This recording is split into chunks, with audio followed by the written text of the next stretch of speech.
Good evening and welcome. As the world awaits the decision of the next pope, let's take a look at the leading cardinal candidates who could potentially lead the Catholic Church.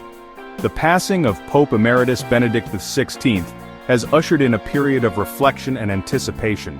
Over 1 billion souls look to the Vatican, to the sacred halls of the Sistine Chapel, where the College of Cardinals will convene to elect a new leader.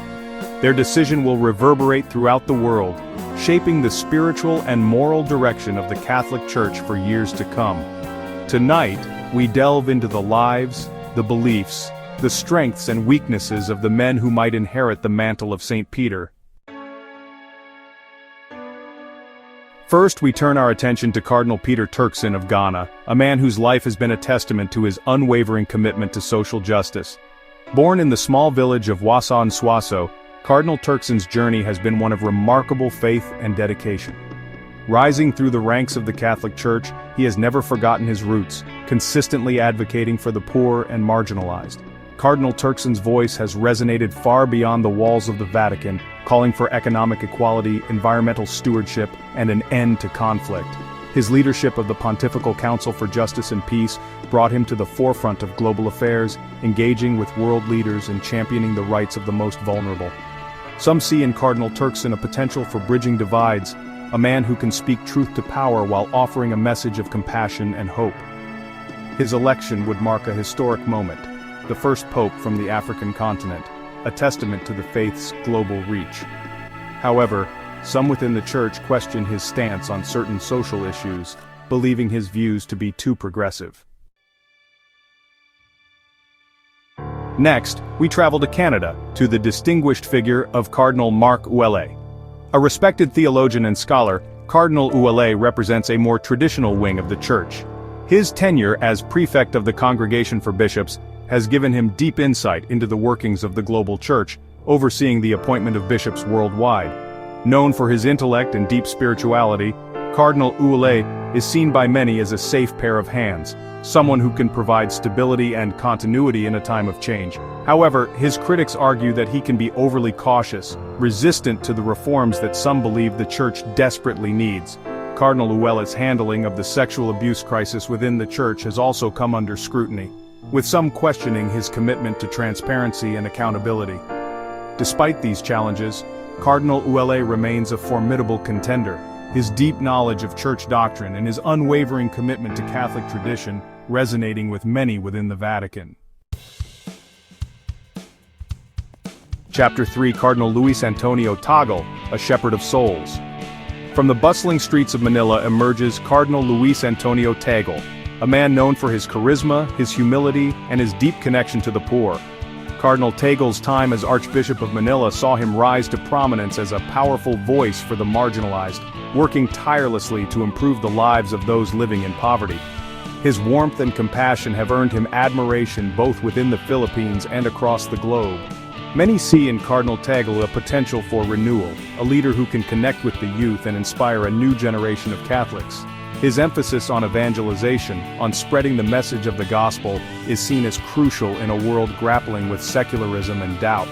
However, Cardinal Tagle's relatively young age and his limited experience within the Vatican hierarchy may work against him. Some question whether he possesses the political acumen necessary to navigate the complex world of Vatican politics. Chapter 4: Cardinal Christoph Schönborn, a bridge builder in a divided world.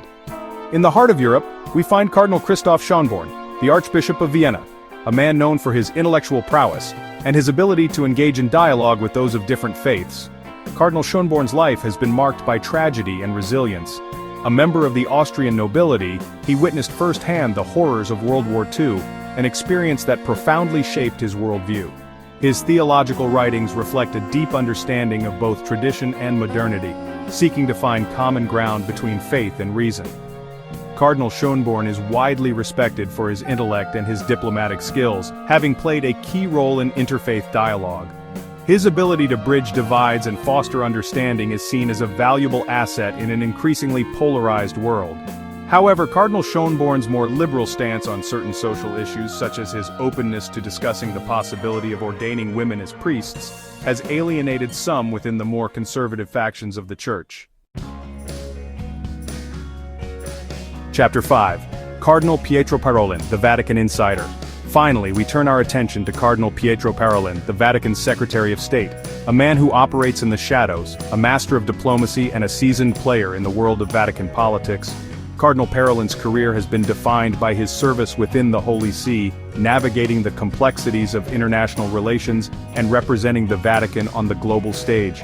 His deep knowledge of church law and his understanding of the inner workings of the Vatican make him a formidable contender. Cardinal Parolin's supporters see in him a steady hand, someone who can guide the church through turbulent times. However, his critics argue that he is too much of an insider, too entrenched in the status quo to bring about the kind of change that many believe is necessary. The weight of the world on their shoulders. These are just a few of the leading candidates who could become the next pope. As the cardinals enter the conclave, their task is monumental: to choose a leader who can guide the Catholic Church in a rapidly changing world.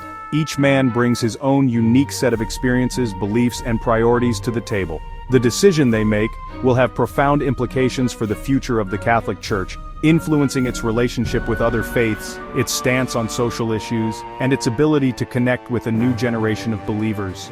The world watches and waits, holding its breath as history unfolds beneath the majestic ceiling of the Sistine Chapel. Will it be a voice for the poor and marginalized, a champion of tradition, a bridge builder, a seasoned diplomat, or a reformer who can usher in a new era for the Church? Only time will tell.